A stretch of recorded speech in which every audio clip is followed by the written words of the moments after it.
the guys go through shoot-around, things of that nature. What are you looking for?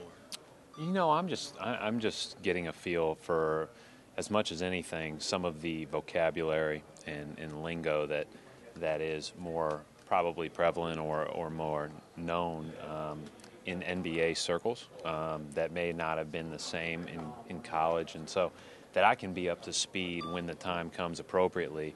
We might be saying the same thing, and it may be two different words, and if I can make their job easier by learning the communication that's already been used, then that's one person having to change instead of 15. And so that's one of the things that I'm working on, and I just really am sitting and listening right now, and it's been great. These guys are doing a great job, and Jay's leading the charge really well. Have you given yourself a time frame at all when you want to maybe to be a little bit more engaged as far as what's happening out there? Yeah, I'm going to spend the week and the next couple of weeks learning and thinking and spending time. I want to be very measured with that and make sure that I take the appropriate steps in that, and then we'll when we get to work with our players, both individually and collectively. Certainly, there will be more and more of my voice as we move along. But one of the things I really value is hiring a staff that is not only outstanding but also empowered to be really active and really vocal, and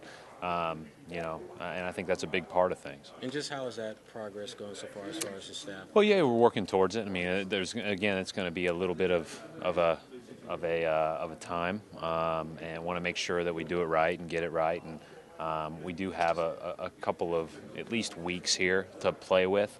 Got a lot of interest and a lot of inquiries, and I'm doing my due diligence on that. When you look to put together the rest of your staff, could you pinpoint a couple of qualities, characteristics that you want for the guys that will be coming from the outside that aren't already here? Yeah, so I think obviously having another couple of guys with NBA experience is a big deal, and then potentially a person that is more familiar with me, and I think that is what I'm weighing and balancing and seeing and doing my research on right now. And we're going to get there, but it's I'm going to take my time because I think it's more important to get it right than get it done quickly. What about someone who's worked with these? What's that? What about someone who's Yeah, that's what I mentioned at the end there. I think having somebody who has that, understands what I might be looking for out of a drill or a way of doing things is a positive. But they also have to have, if that's the case, the ambition to.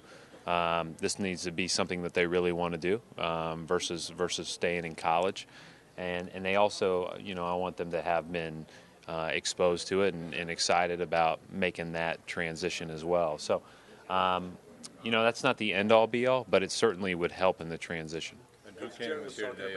Is he someone you'll consider? Who's that? Drew Cannon was here today, right? Is he someone you'll consider? Well, I think Drew is going to be, and I don't know exactly where everything stands. I think he's definitely going to be on board in some capacity, and where that is, and who he reports to, I'm not exactly sure yet. Coach, Jared was here talking about Celtic pride and that there's no one in that locker room that's thinking about tanking. You're talking about just wanting to go out there and win and keep the tradition going. Can you give me your early thoughts on the culture in the locker room?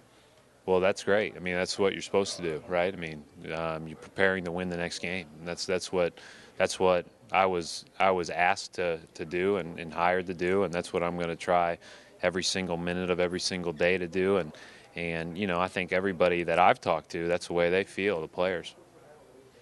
Red Fabmello hasn't made every play out there, but he is definitely showing some signs. Can you just touch on what you've seen out of him out of two? Well, he took a few charges today. I thought he played more physical today. I thought he was really engaged. He had a couple of shots at the rim that he'd probably like to have back, but he also had a couple of good finishes.